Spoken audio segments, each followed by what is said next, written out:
So,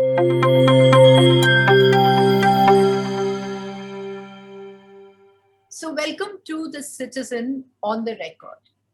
This is going to be a monthly show involving journalists who will speak on media matters, on how it impacts on us, on how issues are treated by the media, our accountabilities, our responsibilities, and also whether we are feeling threatened or harassed under any particular frame. So we have three eminent journalists with us representing different regions. We have Anuradha Bhasin. She's from Jammu and Kashmir. She's an editor or executive editor, is it? From the Kashmir Times. We have also with us Sukirat Singh. He's based in Jalandhar. And we have Pradeep Kapoor from Lucknow, currently the largest state of India, going into elections also very soon with Punjab. So thank you so much for giving us your time. And we are today going to focus on a couple of issues, So let's start with obviously what's been in the headlines over the last few days, Pegasus and NSO, and this kind of surveillance, which started with, of course, a list of journalists who are under surveillance. And it's spyware, which is Israeli, which is definitely several steps above what journalists are used to. Now, the first thing I want to ask, Anuradha, you would know this, is that haven't journalists always been under surveillance? And how do you see this as different from before? I mean, at least where I come from, Seema, we've always had this feeling of being surveilled forever. I mean, even before I joined the profession, the words like informers and spies and intelligence were embedded in the discourse. Yes, this is different. Technology has improved the capability of the spying networks, their efficiency. I mean, earlier we used to have strange men standing outside our office, entering our office on some pretext or the other, or trying to get information through our staffers, harassing or heckling our staffers, sometimes even harassing visitors to the office. Now it's very silent, it's very sophisticated, that you don't even get to know that you're under surveillance. I'm not sure if Pegasus is the only thing that is today being used to surveil people who are in the opposition, dissenters, and particularly the media persons.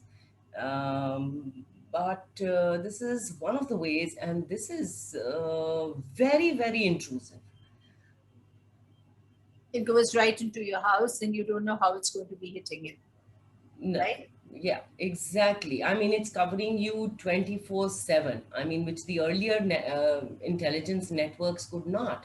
They are prying into every conversation, every move of yours, even entering your bedrooms. Right. So it's quite dicey. So, Sukirat Anand, I remember, when we were covering the movement and when Bhindranwale was really right on top. And we as journalists and young reporters would go into a Gurdwara and we'd come out, and these guys were not allowed that CID or the IB, and they would ask us for handouts and what happened inside. So we just give them those handouts which everybody got, and that was what was filed. Now, obviously, it's become much more lethal, much more sophisticated today. How does this impact, and what Anuradha said, how would it impact on a journalist and our sources? I mean, if sources get to know that you're being put under surveillance, are they going to talk to you? How does this come in the way of our work? Absolutely, you're right, of course. But you see, because we started with Pegasus, I would like to extend that theme to something else now. Yeah. Look, I mean, on the same theme, but in a different way. You see, like, for example, take people like us who are in a smaller state with the smaller stakes in a certain sense. So maybe, we are not under, let's say, Pegasus, because I mean, Punjab is currently not what the Bhindranwale time was, you see. But one of your guys was there. He's already there. What I'm saying is that currently, I mean, like Anuradha has just mentioned, that Kashmir, for its peculiar situation, has always been under this kind of surveillance, which has taken a leap now. Here it is that I see currently, if we talk about, that you see there are pressures of other kind. you notice that, you see, I think the Bhaskar is a pointer to what I'm going to say now. You see, all papers who, and specifically, you see, right now in focus in Punjab at least, is the farmers' movement. And I do see when I look at the local press, I mean the Punjabi press, uh, they are very cautious. Even those who, let's say, by their political alliance or political history should be openly supporting it, are very cautious because they are trying to, quote unquote, balance it out. And I think this is a surmise. I cannot say, I mean, I have no basis to say that, but you see, all bigger papers of Punjab are under some sort of a Bhaskar-like threat also. I would say it. Because you see, all people, as we know, that if you want to find out that some kind of a minor note filing of tax or some tax withheld, I mean, you can haul them anytime you want. And I think that is what is making uh, the press, which may not be under some surveillance of Pegasus kind here right now, but they are kind of under this pressure, which is certainly there. I mean, of course, Pegasus is another matter altogether. Yeah. Right. So Pradeep ji, do you think that, you've been around and for a while, you've been writing for various newspapers. Would you feel that this kind of surveillance and these kind of, this kind of also media hype at one level? Actually, this has, yeah. Seema ji, this has always been there. When I joined Pioneer in 79, after you left, I used to see a lot of intelligence people coming and meeting journalists in the office itself. Then I used to notice that they used to wait outside and meet. Then during the coverage also, when we used to go to attend any press conference, we used to see intelligence people just standing outside and they would ask as to what happened inside. Then after that, we started noticing the presence of intelligence people inside the press conference. We used to find out that they are also there. So this has always been there. And having worked with editor like Lucy Karangia and paper like Blitz, we always felt that we were under surveillance and people were tracking us. And this was atmosphere all through. But this Pegasus has scared everybody. Like they can enter to your bedroom and they can do whatever, they can find out anything. And I still remember during emergency days also phones were taped. So this type of surveillance was always there. The method has changed. Right. So like Anuradha, you said right at the beginning, I think what we are really looking at is an understanding, and it's come down to the common man, that technology has advanced to this extent that we can have this level of surveillance. Earlier, we were thinking of, an IB guy visiting you or trying to enter your office or following newspapers, etc. But now it is, you've also, through this whole disclosure, come to terms or got hit by the fact that it's very huge kind of surveillance, and governments probably have advanced tremendously. Even if it's not at the range of Pegasus, it's definitely as good or as bad. It hasn't, this discovery hasn't just come suddenly. Yeah. And to be honest, I wasn't very, very surprised, though it is shocking. The way it is being done, because particularly after 2019 in Kashmir, there is a feeling, there is a belief that people's phones are being heard, they are being tapped, and the conversations are being listened to. People don't talk much on the phone. Repeatedly, you keep reminding each other, okay, somebody's listening, during these conversations on the phone. And so I think certain softwares and all were already being used to tap into phones and all. Now Pegasus takes it to a new level. And I mean, the discovery hasn't come suddenly. It came 2 years ago also, we heard about it. So we should have been better prepared. That we let it slip and we didn't say much about it at that time, or didn't follow it up because there were so many other issues cropping up. I think has allowed things to come to such a pass. And today we find that the Indian mainland has become an extension of Jammu and Kashmir. I mean, this was something exclusive to the very peripheral areas like J&K, perhaps Honestly. Northeast. Um, but you find a huge number of people, I mean, even in Delhi, senior journalists being followed the way they are being, or even the main opposition leader. It is shocking. Yeah. The Right. scale is very shocking. Right. So, Sukiraji, again, back to you. So, do you feel that with this level of surveillance, your sources, I'm coming back to the earlier question, that your sources would be impacted, people would hesitate to talk to journalists and our work would suffer? Absolutely. But I think this is, again, this is something which is underlining, which I have been watching for past few years already, that people are scared to talk as it is. Now, this is like underlining it, that we are watching you, the big brother is watching you. But this atmosphere of, you see, people look left and right before they even open up their mouth. And I've started noticing that now it is true about even when you are in a private sort of conversation, forget about your sources. I mean, people are worried that, and this atmosphere, I'll digress here a bit.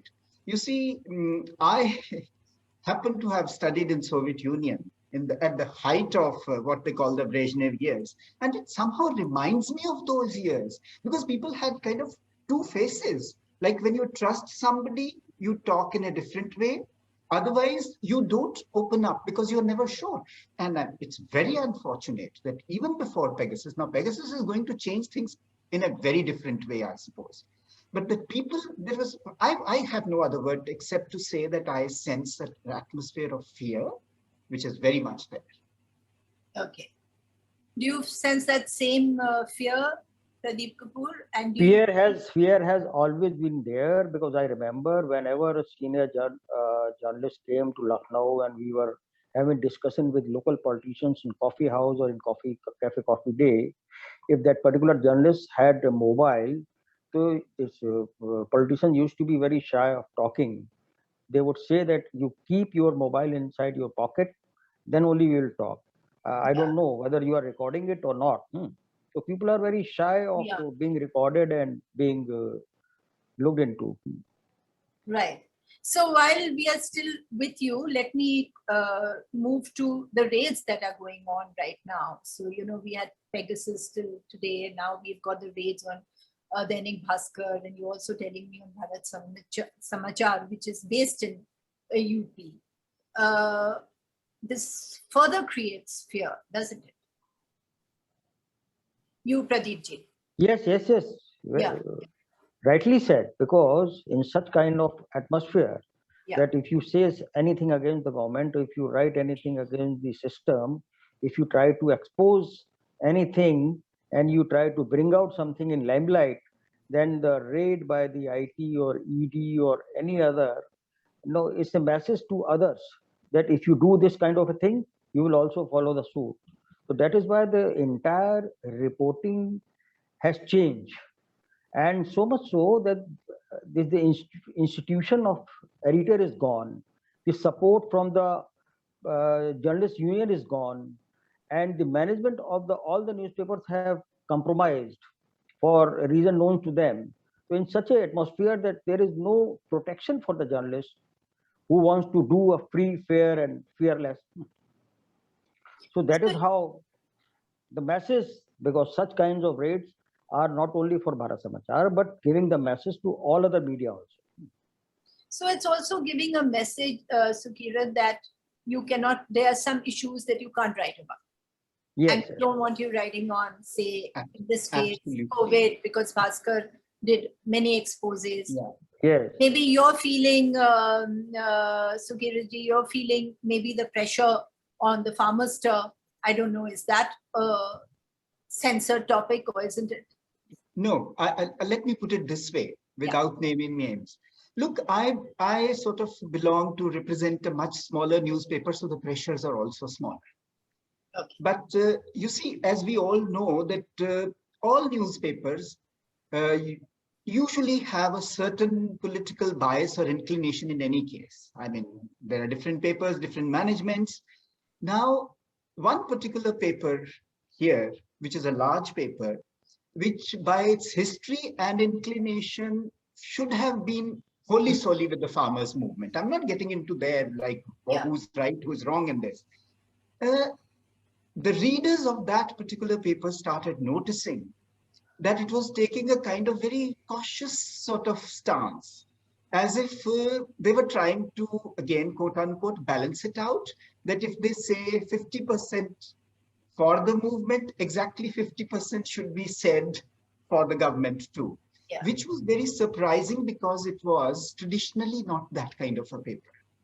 And I mean, this became so obvious that, in fact, social media, which is now another outlet for anybody who can express, that people started saying and questioning that. I mean, ordinary people, that why this paper is taking that stance.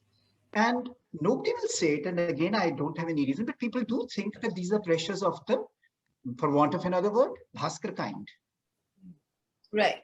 Right. You know, because the sword is always hanging over you, that you can be, that screws can be tightened this way or that way. The bigger you are, the more you tend to be under their gaze, Yeah. as well as the agencies. Right. Anuradha, you're coming from a paper and from an area which has faced this for a long time, regardless of who's been at the center, right? You faced it in regimes which are not even BJP. You faced this kind of pressure. Your father has, your newspaper staff has. So, and now, like you said earlier yourself, that it's strange that, you know, it's moved from the border states into mainland. And now more and more issues are getting attached to the, say, the kind of pressure that you felt in reporting on Jammu and Kashmir. So would you have a sort of an "I told you so" message for the rest of us, that perhaps we should have stood up then, many who didn't? Or did you feel that a lot of the mainstream, like Sukirat spoke, or shifted away from reporting on Kashmir a long time ago? I mean, it's easy to say "I told you so." You know, of course, we've had arguments with media persons in top positions in India and elsewhere, and looked at how the national media had been covering Kashmir for a very long time and really not looking at or speaking for what the media in Jammu and Kashmir was going through, particularly in the last 30 years. But I'm not sure if it would be helpful at this juncture. What would be helpful is for the media persons now to realize, as Sukirat ji just spoke, that a large section of the media is fearful and therefore compromised for whatever reason. I think we need to realize, as media as a collective, whatever our politics, that this climate of fear is not going to help us if we are going to surrender partially or completely. It's only going to kill media. And tomorrow it's me, today it's me, tomorrow it could be anybody else. And right now, I mean, there was a time, even when this present phase of say surveillance or crackdown on the media began, it began from step one, and then it's graduating upwards, in the sense that earlier there was hardcore criticism that the state objected to and would crack down on you for. Today, even a minor word is not being received very kindly, and that is worrying, and that should be worrying. I think there are lessons to be learned from the silence of the media for all these past few decades, on certain issues, on certain red lines they had drawn. I mean, Kashmir is just one I can point out, but there are several other red lines, caste issues, or the tribal rights, and things like that. I think if we need to speak out. We do need to realize that nobody is safe. You know, whether you Right. remain quiet and fully surrender, you're not going to be safe. And to draw on your experience, Pradeep, the emergency showed that, the entire media crumbled at that time in front of the pressure. And many of us were really the post-emergency generation. Yes. There was a unity that you saw in the media at that time, which you didn't see before. Everybody Yes. came together, everybody realized they had to stand up and they had to speak together. And then it lasted for a while, it lasted 10, 15 years. And again, after with the advent of television and everything, it started moving away again. So today in UP, talk to us about UP and the coverage of COVID, because it's become the most controversial. And the fact that the media is not at all united in even its policy about covering and standing up for each other. Media is not united. They are under tremendous pressure from the government. And even if they go out of their way to highlight the main issues, then they are under tremendous pressure because they are dependent on the government ad only. That is the main reason. And the union, journalist union, which used to take up the issue of the journalists to the government, they are also not doing their job. So there is a complete lack of support to journalists, and they can't file stories in such a circumstances when they are not getting support from their editor, they are not getting support from the management. So what they can do, they can only follow the press note of the government, and they have to only highlight the press note of the government. So that is a major problem. Right. So in such circumstances, very difficult to function. Right. You agree with that, Sukirat? I mean, Well, you're running a paper. Yeah. Yes, I agree with that. But because since we keep going back to emergency days, I think there is a crucial difference why journalists are not united or why we are not portraying. Because you see, at that time, it was the stick only that was being used. Today, it's both. There are too many carrots also that are being dangled. I think that's also one reason that you see the way media is behaving or the way it is. You see, the carrots were not used that same way during emergency. It was the stick. Now it is stick. And if you fall in line, there are huge carrots also. Right. So that is why, something that really came out from Punjab, which is the farmer's stir. Yeah. It has become a sort of a polarizing impact on the media also, right? Do you see that?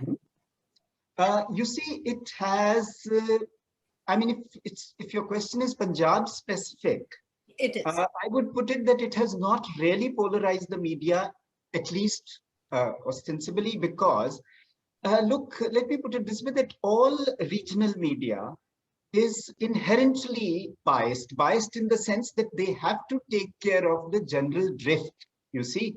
Like, for example, I mean, I can, sitting in Punjab, ignore what is happening in Kashmir, but you can't run a paper sitting in Kashmir, ignoring Kashmir.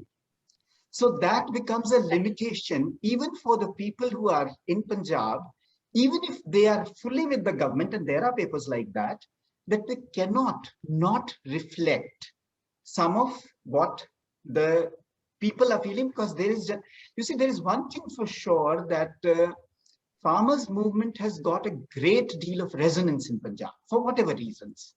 You see, I mean, I don't remember in recent history, I mean, I've been living in Punjab now for the last 20 years, anything that sort of galvanized people like that. So now, here, I won't say that Punjabi media at least is polarized, because they can't afford to be polarized. They have to show that they are reflecting what the Punjab. This is another matter altogether, that the same media, I'll just give an example, can pick and choose. Now take, for example, Stan Swami's death. Namazamana put it on the masthead. Tribune Punjabi gave it a 3-column coverage, and in that day's Jagbani, which is the equivalent of Punjab Kesari, there was not even a mention. You see, that they can afford to do, but they cannot afford not to reflect what is happening at single border. They can take it to 6th page, but right. no, I mean, that's a regional consideration. Right. That's your consideration too, Anuradha, but I also want you to talk a little bit more also on the impact, because the relationship between Jammu and Kashmir and Delhi has always been, sort of there, and it's a very direct relationship. So how does it sort of all work out for the regional media and then for the national media while covering Kashmir? I think here's another, I was listening to Sukirat ji, and I think there's another first that Jammu and Kashmir has come up with. Unlike other regional media concerns, I mean, it was a concern earlier, and I just realized that today, even Kashmir is no longer a concern for the regional press, in the sense that something important crops up, and something that the journalists, it's kind of a self-censorship also in a climate of fear. And editors feel that this particular thing could make the state uncomfortable. It's completely blacked out. It's not just some Stan Swami's death happening somewhere else. Yeah. It is something related to Kashmir, related to people's lives. What happens in Delhi is, of course, a lot of things are of value. What happens in Pakistan is also equally important. And in sitting in Jammu, I think Punjab has also been very important. Today, all these things are looked at from the angle of, will the state be comfortable with this? Not from the lens of People. the people, whether the readers are interested in this, whether the readers are going to be impacted by the issue. It's also looked at from the other lens. And the other thing like that I would like to add is what is impacting why the media is not speaking out, or why that whole carrot and stick policy is working effectively, is also because the media is totally under the control of big business. It's not just the state that is offering the carrots. It's not just the government advertisements that particularly the regional papers usually rely on for revenue. Even there is a huge, I mean, there's always been a corporate political nexus, but it's become more and more entrenched. It's become more and more brazen. And that is also something that we need to talk about. This, unless and until media is free from the corporate control, from big business interests, I don't think we're getting anywhere. Yeah. So I think we'll end on that with that, and I have to thank all of you. I'm not even going to try to sort of bring together what you've said, because it's very clear, and I would like the viewer to hear this, because there's some very, very important points that have been raised today by the three of you. And it's such a strong regional voice, and of persons who have have covered and reported extensively, that I think it's very important. Thank you so much for giving us the time. Thanks a lot, guys.